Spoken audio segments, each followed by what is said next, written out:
Well, hello. Paul here from PABrewNews, back again with another Decadent Ales review. This will be the last one for this today, not this evening, because it's my evening, your morning, because I'm a third shifter. So I figured I just want to end the beer with another, end the day with another good beer before I hunker down for a nice nap. This is Decadent Ales Toasted Marshmallow, India Pale Ale brewed with turbinado, sugar, coconut, muscovado, sugar, and Madagascar. I can spell and read and everything. Madagascar. Vanilla beans. Okay, let's see what this says. It's a dry hopped with a variation of hops featuring mosaic, and then it comes in at 7.3 alcohol by volume. I don't know. Do you think they use like the same base every time, or how did this become 7.3? What is this one? Okay, 8.5. All right. I was gonna say if this one's 7.3 too, it's gonna be like, ooh, spooky. Why are you all 7.3? What do you think you are, Hair? Hoppin' Frog?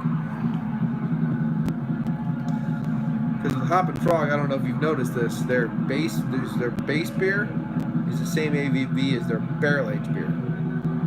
It's not supposed to happen. Whoa. Big crack on this one. And, oh, look at that. Nice light color. Kind of lighter than I was expecting. I've had this beer long ago, a couple months ago. Put this in the camera sight. But the problem was I had it and at the end of a long session, I didn't know it was Decadent Ales. Had no idea. But I remember enjoying it. But I remember not exactly tasting like your standard IPA, if you know what I mean. I smartened up, and this time I turned the camera this way, so when the messages come up, they're not in the cracked screen area, so I can read them. Wow, how about that? Anyway, up to the light, haze going on for sure, soft carbonation, and a pillowy white head, much like the last Decadent Ales beer. Alcohol leg sticking from the 7.3%. Let's get an aroma on this one. Wow, a lot like the other one, honestly. It's very vibrant and bright. This one has a lot of vanilla coming out of it already. Hints of a breadiness and vanilla. Hint of grapefruit. More a little bit of tangerine / blood orange kind of vibe coming out. But just a lot of rich sugary tones with muscovados and that turbinado, and of course the Madagascar got vanilla beans. The vanilla is coming out in spades. But there is a little bit subtle hint of grapefruit also with that blood orange and the tangerine in there. It almost smells like my homebrew that I did. There's always vanilla. Probably have to brew that one again because I really like that one. Okay. Cheers.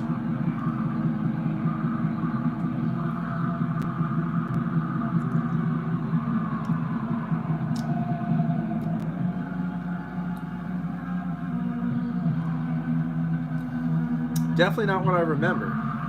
After a whole night of sessioning, you just enjoy what you have apparently, because this is definitely different than what I remember.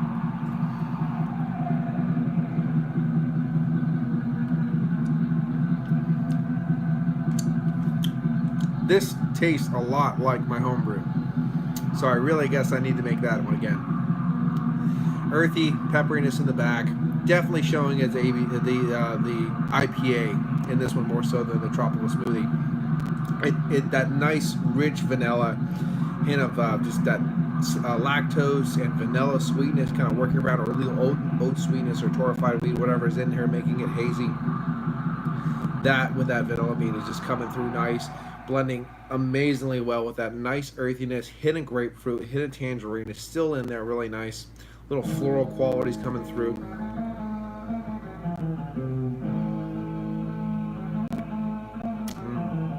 Yep, reminds me exactly like my IPA I made.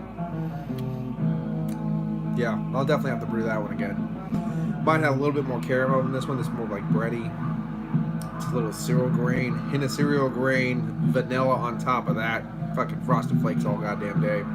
But nice lactose hint in there, nice vanilla mixing in. Wow.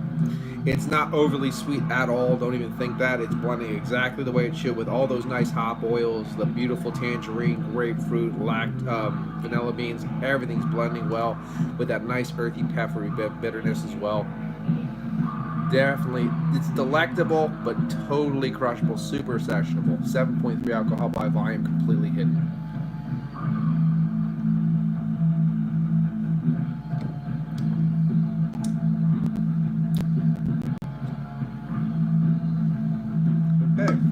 And the only difference there is instead of putting Madagascar vanilla beans in, I put pure organic, or whatever you want to call it, organic Amish vanilla, like condensed vanilla extract, I guess.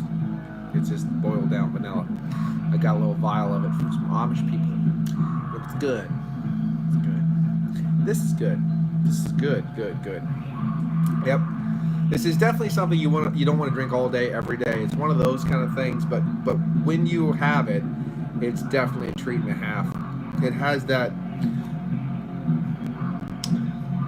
It has a little bit of everything going on, but I wouldn't call it a toasted marshmallow, honestly. You don't get.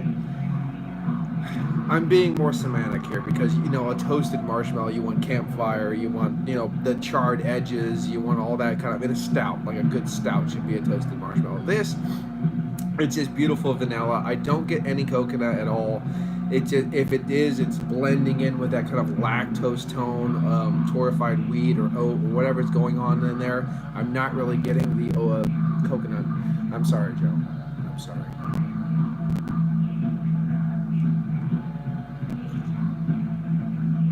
But again, that vanilla is so prominent that it would hide that too.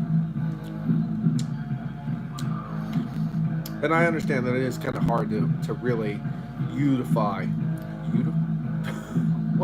Unify? That's not a word. But they, to really get every ounce of the character of that coconut out of that brew, it's very hard. So.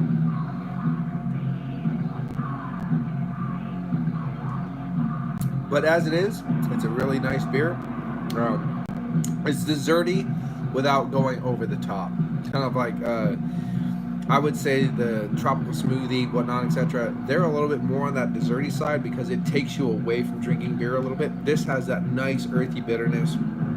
Not over the top. It's still subtle. Baby palate, Chris, you're fine. But it has that soft rind of a floral and bitter earthy edge, kind of like a peppery earthy edge that kind of wraps around the whole palate. It definitely lets you know you're drinking a beer, but at the same time, that vanilla is so warming and inviting, especially that kind of torrefied wheat, oat, or lactose sweetness that is in that body of the beer, giving it that medium body. It's very delectable at the same time. Very nice indeed. That's why. Of course, my beer was named after a George Romero film, There's Always Vanilla. I'm not getting toasted marshmallow, but I'm getting beautiful vanilla with a lot of fruit around it, peppery bitterness. I'm happy. I think the name doesn't fit the beer at all. That's just me. That's on me. But what's in the fucking can is delicious. So there you go. I'm going to give this a 9 out of 10. I have no problem with that. I wish they would do a Imperial Stout next called Toasted Marshmallow and see what they could really utilize everything about what that name infers. I think that would be good. But anyway, this has been Paul from PABrewNews. Thanks for watching. There's no comments this time because I flipped the camera so I could read them. And there's no comments. That's why that happened. I gotcha. Anyway, this has been Paul from PABrewNews. 2 people watching. Have a great day. This has been Paul from PABrewNews. I think I said that like 7 times now. Cheers. Bye-bye. Woo! Look at my finger. Wow, it's amazing.